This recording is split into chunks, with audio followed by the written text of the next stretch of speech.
They're back. Matthews and Nylander power the Leafs past the Devils to spoil Keefe's return to Toronto. Let's break it all down on today's edition of the Locked On Leafs podcast, part of the Locked On Podcast Network. It's your team every day.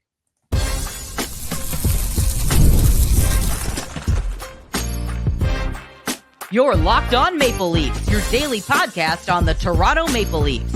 Part of the Locked On Podcast Network. Your team every day.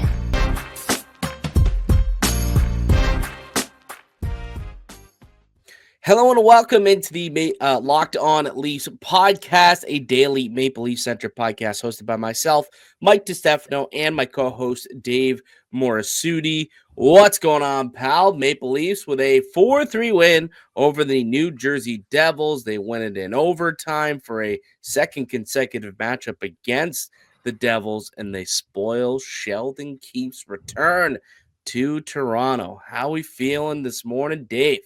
Feeling a lot better than Sheldon Keefe, that's for sure. I would imagine so. Yeah, I think Sheldon Keefe's like, are we done with the Leafs this year? Well, they are, unless there's a matchup at some point down the road in the playoffs, which would be very intriguing to see. Because that was a good game. Like, that was a fun, entertaining game, I would say. Toronto definitely played one of their better games in the last few weeks. I thought that they completely controlled things in that third period, and they got better as the game went on. They were the better team, and they had to be, to beat the Devils. It's a really good squad, but really, I think the story of the game is both Auston Matthews and William Nylander both finally came alive for the first time in the last couple of weeks and looked their best that they've looked in a while.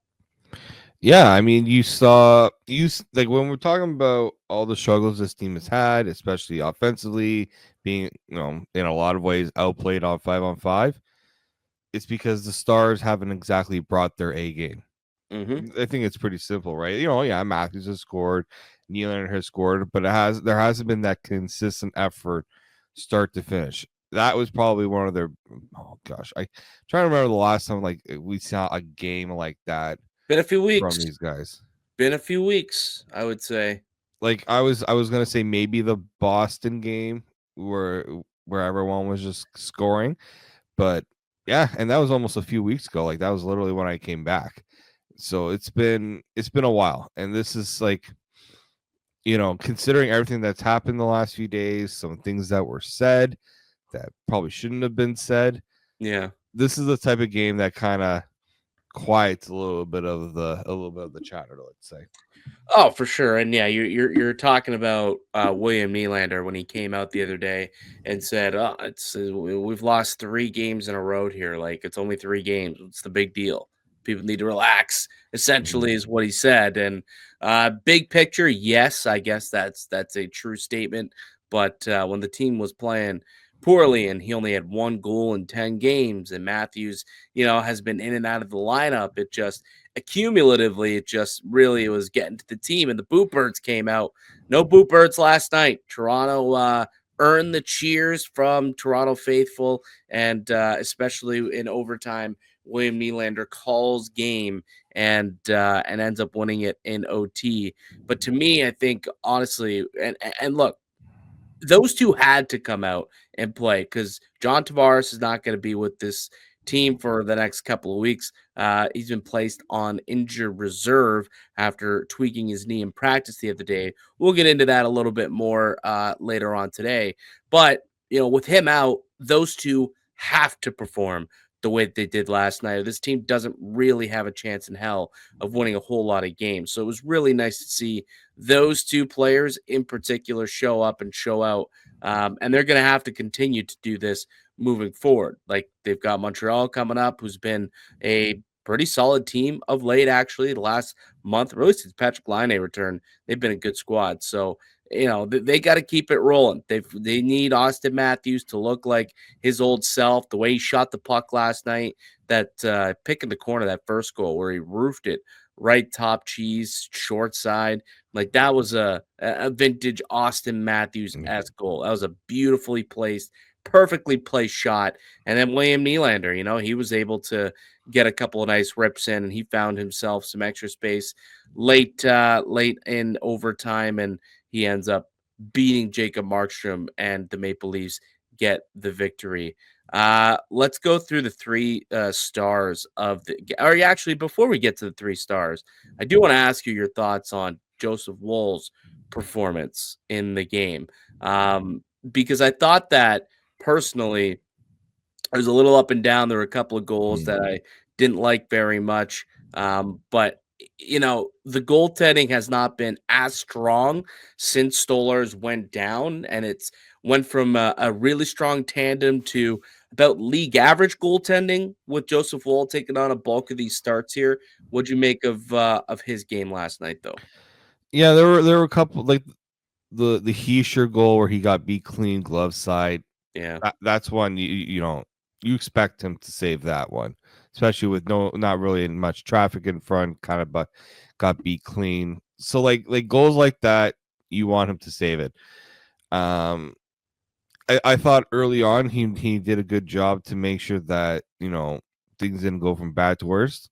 I'll also say this, that Jack Hughes one, the Jack Hughes goal to start the game, like what in the heck was going on there? Like that one, I'm not even gonna put on Woll. I mean, No. you got Jack Hughes one-on-one like that. He's got all the time in the world. You're just hoping and praying he makes a mistake, right? So like that one, I give a pass on. The other two, I felt like, yeah, those ones were. You like to see him at least make a save on one of them. But I think this was, I mean, a little bit better from Woll in terms of he didn't make those, backbreaking. He didn't score the backbreaking goals, but it was also I think the support was there in this game versus other games where I felt like you let in a goal or two, and it kind of deflates the whole team. At least the team was more prepared to at least back up their goaltender this time. Well, and last night we saw Jake McCabe return to the lineup, and right away you noticed that the team's defensive coverage was just way better. Jack Hughes goal aside, but like even early on, you see Jake McCabe defending a 2-on-1. You see them breaking up plays, both McCabe and Tanev, and those two together were really good last night. I'm sure that'll get talked about. I know it'll get talked about in the next segment when we talk about the three stars of the game. So why don't we take a quick break? We'll come back. We'll get to the three stars. We'll tell you a little bit more about the John Tavares situation, placed on IR. How long could he be out for the Toronto Maple Leafs? And what's up next? Leafs, Habs, Saturday night hockey. It's going to be fun. We'll tee that up also later on in the show. I'm Mike DiStefano with Dave Morassutti. You're listening to the Locked On Leafs podcast, part of the Locked On Podcast Network. It's your team every day. Today's episode is brought to you by FanDuel. From the first whistle to the final drive, FanDuel makes the NFL playoffs even more exciting. Right now, new customers can bet $5 and get $300 in bonus bets if you win your first bet. That's $300 to keep the action going. The FanDuel app is easy to navigate, and the variety of bets keep every game exciting. Plus, when you win, you get paid instantly. No waiting around for your winnings, whether you're betting on your favorite team or just looking to add some extra excitement to the playoffs. FanDuel has you covered. Just visit FanDuel.com to join today and get started with $300 in bonus bets. That's FanDuel.com. Make this playoff season unforgettable with FanDuel, an official sportsbook partner of the Locked On Network. The Locked On Leafs podcast continues. Mike DiStefano, Dave Morassutti with you, as we are each and every weekday, Monday through Friday. You can find the Locked On Leafs podcast free and available wherever you get a podcast, and also up on YouTube. We're uploading shows daily. And, we saw the Maple Leafs with a 4-3 overtime win over the New Jersey Devils last night. They spoil Sheldon Keefe's return to Toronto. The Leafs now a series sweep of the Devils this year. That's 3 games, 3-0. They are on Sheldon Keefe's New Jersey Devils. And, it's kind of funny. Like, I'm sure Sheldon is sitting there ripping his hair out thinking, what do I got to do to beat this team? How can we possibly not beat the Maple Leafs. Like everyone else seems to be beating the Leafs right now, and we can't. It's kind of humorous to me that Keefe's team of all teams having troubles beating Toronto. But let's go through the 3 stars as we do after each and every win from last night's game. Who was your first star, Dave? I went with Auston Matthews. Yep. He could have had a hat trick in this game. There's literally one play right, like he looked like he had a tap in, just kind of missed it. But Yep. the 2 goals were exactly what you expect Auston Matthews to do. Great shot when he has an opening, go to the net and get whatever's in front of the net, right? Like that. Those are what we've come to expect from him. And I think we're starting to see, that consistency from him to coming back. I haven't checked to see how many goals he scored since he's returned from He's his got latest. he's got 6 goals now in 7 games. Yeah. So like that's what we've come to expect from Auston Matthews, right? Yeah. Now, are we going to expect him to hit the mark that we've seen from in the past? I mean, obviously the injuries have taken a toll, but 17 goals in 31 games this year, still pretty good for Auston Matthews. The guy can still rip. Like, absolutely, he can still rip. And he was all over the ice. I thought, last night he looked the best he's looked maybe all year, to be honest with you. I just thought that he was really, really engaged. And I don't know if it was because he was playing against Sheldon Keefe or what it was, but like you look at the underlying numbers at 5-on-5 when he was out there, the shot share, of course, he's 76%. He outshot the opposition 13-4 when he was out there and had an 88% expected goal rating at 5-on-5. So controlled 88% of the minutes. Scoring chances were 9-0. High danger chances 3-0 when out there for Auston Matthews. Oh, lost you. Yeah, I mean, like when we look at Auston Matthews here, and where this team, when you talk about the stats of how they're not scoring as much on 5-on-5 and those struggles at 5-on-5, he's the catalyst for all of it, right? Yeah. Like he's got to pull the team a bit more here, and like it wasn't just him though. Like we saw like Matthew Nyes, it's this trickle down effect. Like Matthew Nyes had some pretty good chances in this game. Mm-hmm. Mitch Marner, we got to give him a bit of love too, because he helped set up one of the Matthews goals. I mean, he set up the overtime. I didn't have him as one of my 3 stars, but he would be in the conversation too. Little honorable mention, I guess you're gonna give him there. Yeah, I mean that line as a whole, they played 14-45. Matthew Nyes, Auston Matthews, and Mitch Marner. The shot share was 28-8 for shot attempts. 12-4 was the difference, and an 84% expected goals last night with those 3 out on the ice together at the same time. So yeah, they played really, really well last night, and they've got to continue that moving forward. The other guy who played well, who was my second star of the game, was William Nylander. He's the one who also called game with the game-winning goal in overtime, gets himself a breakaway and makes no mistake about it, picks the corner he wants to beat Markstrom on, and that was it. That's all it took. And I thought that he had another really, really solid game, which, well, actually, I shouldn't say another, because he has not played very well over the last couple of weeks here. He had just 1 goal in his last 10 games leading into this one, but certainly a breakout game to get him back on track. Hopefully he can pick up from this and keep it going. But he's now up to 26, 27 goals on the year. Like, he's encroaching on the Rocket lead still, and that's with going 10 games with just 1 singular goal, and he's still in the mix. It's crazy. Nylander's having an incredible season, and last night he had one of his better games he's had in the last few weeks. Yeah, 26 goals on the year. And can we, like, is there a player that gets more breakaways now than Nylander? Like, well, I mean, Nylander's always been a breakaway. I feel like it's actually down this year than typical. Like, he hasn't been cheating as often under Chief out there. But yes, Nylander is definitely one to hover at the blue line, and he takes full advantage of bad line changes, and he can kind of, understand when the opposition is going to make a change and when he can leak out and try and get a nice little pass up in transition. And obviously, it worked out here for him last night and allowed the Maple Leafs to win the hockey game. Was he also your second star of the game last night? He was my Yeah, second star. I figured as much. And your third star, Dave? I got to go with the reunion of the McCabe-Tanev pairing. Yep, at the same one, buddy.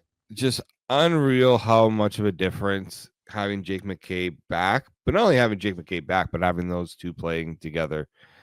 Like I'm sure Sheldon Keefe's just like, oh, great. Like the last thing I needed was to see have my team go up against these two. Well, because I'm sure he's also thinking like, why the hell couldn't I get a shutdown pair like this? You gave me Justin Hall and Jake Muzzin. Why couldn't I have a McCabe and Tanev?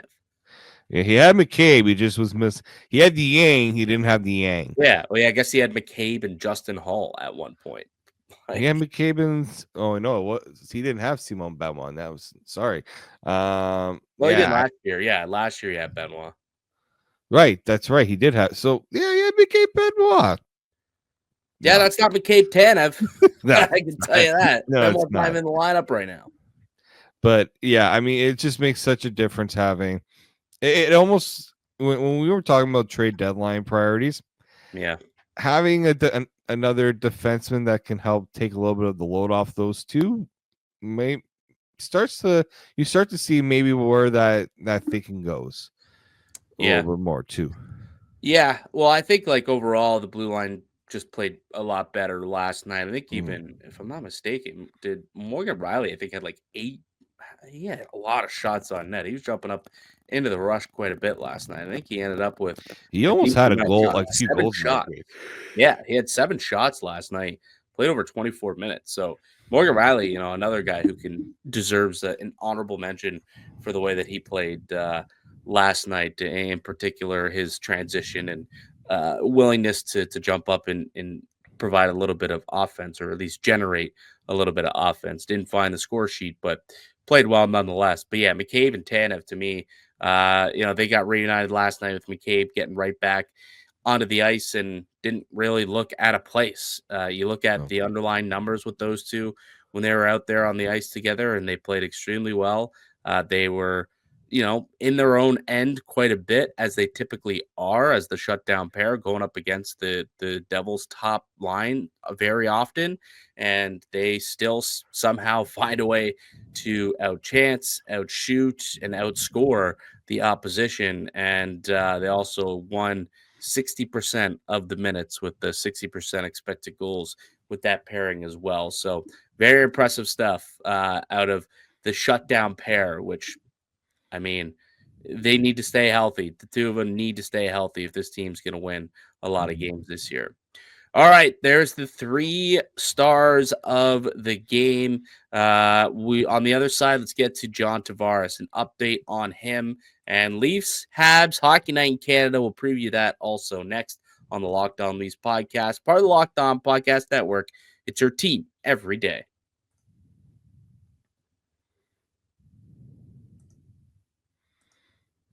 The Locked On Leafs podcast continues. Mike DiStefano and Dave Morassutti with you here. And no John Tavares with the Maple Leafs, though. He missed last night's game and will miss the next couple of weeks. He was placed on injured reserve yesterday by the Toronto Maple Leafs after tweaking his knee in practice. Had got upended by Chris Tanev when they engaged in a board battle in practice and fell awkwardly. And he will now not be with the team for the next couple of weeks here.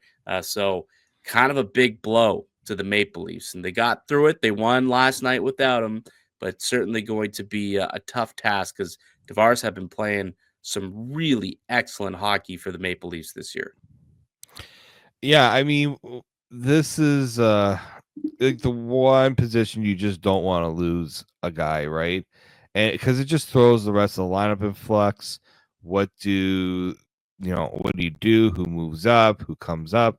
Well, now Fraser Minton's up, so we'll see how he figures into the plan. Because I'll say this: I don't want Fraser Minton being called up and not playing. It just would seem like a bit of a waste for a player who needs to play. But yeah, I initially I was like, okay, it didn't look as bad to me because he walked off the ice. Yes, it didn't. He wasn't happy. Like you could tell something was wrong. But I thought maybe something that wouldn't keep him out week to week. But man, yeah, a week to week is in my unfortunately maybe week to week might have been like the Best case scenario. yeah, well, not the. It Not wouldn't even bad. be the best case scenario. It'd be like in between the worst case and best case. Yeah, it could have been worse. It definitely could have been Yeah. worse. It could have been like some structural damage to the knee or something, and he could have needed surgery and needed a lot more time for Yeah. rehab. And then who knows what the rest of the year, or maybe the rest of his career looks like if that's the case. But a couple weeks, he'll be off it. He'll be able to rest his legs, and we've seen too when Tavares does get a little bit of time off. And he comes back, he does look a little more rested and rejuvenated. So maybe this is a good little, break for him, I suppose. And whether he comes back before the Four Four Nations Nations. tournament, so that would make him return, I guess, within 2 to 3 weeks. But he could also extend that an extra week and then get a real long, delayed time off, but then spend that week getting his skating up to speed back to where it needs to be. Because with a knee injury, he's not going to be skating a whole lot. But it's a guy who's been producing, man. He's got 20 goals this year, 42 points in 43 games. So he's been basically a point per game player for Toronto all season long, and it's going to be really, really tough to make up that offense. But if Matthews and Nylander can both go out there and score the way that they did yesterday, it definitely makes it easier to get that offense. But they are going to need some help from lower in the lineup. Guys like Domi are going to have to step up and provide a little bit more offense. Got to start getting goals from Bobby McMahon again. Nyes needs to start scoring again. Nick Robertson hasn't scored in a little bit. Like, we got to start getting some goals from lower in the lineup. Can't always rely on Auston and Willie to net 2 a game. It's just not going to happen. So they got to start getting some offense from some other places in the next couple of weeks with Tavares out of the lineup. All right, moving ahead to tomorrow night. They got the Montreal Canadiens. So a little hockey night in Canada. Leafs, Habs, hockey night in Canada. Doesn't get much better than that. And I think this is going to be a really good game. I mean, it always is. Leafs and Habs, they do typically play each other fairly well. They've already played twice this year. They had, was it opening night against each other, where Samuel Montembeault was outstanding and stole the game. Had a goalie Delis with a 48 save performance in a shutout, 1-0 shutout against Toronto, and then the Leafs a month later got a 4-1 win over Les Habitants. So the series is tied at 1 currently, but Montreal playing some excellent hockey right now. They've won 8 of their last 10 games, or 8-1-1 in their last 10 games. They're coming off a win against the Dallas Stars. Also, they've beaten Utah, they've beaten Washington, they've beaten Colorado, Vegas, Tampa, Florida. Got a lot of impressive wins over the course of their last 10. I mean, this is going to be a tough challenge. The Montreal Canadiens are a pretty good hockey team again. Yeah, and part of that has to do with the inclusion of Patrick Laine. He has been part of that. They've been unbelievable since he came back. It's 10 goals in 16 games he has this year. So that's more of the Patrick Laine that I think many were kind of hoping and anticipating. Cole Caulfield has had a really good year. I think he's on pace for like 46 goals. The last time I was looking that up. And I mean, they're playing a much more tight defensive game, right? And guys like Lane Hudson have helped provide chipped in, bringing the offense. He's a Calder contender right now. So like, there's a lot going right with the Canadiens right now. So the Leafs are going to have to be wary of just. This is, I mean, I'm not saying this is a trap because Montreal's been playing well, but Montreal's going to try to force the Leafs to make mistakes. That's kind of been their MO against Toronto, and Toronto can't take the bait. They Yeah. really can't. No, they can't. And I just quickly wanted to go back to how good this team has been since Patrick Laine got into the lineup. So he's been there for 16 games.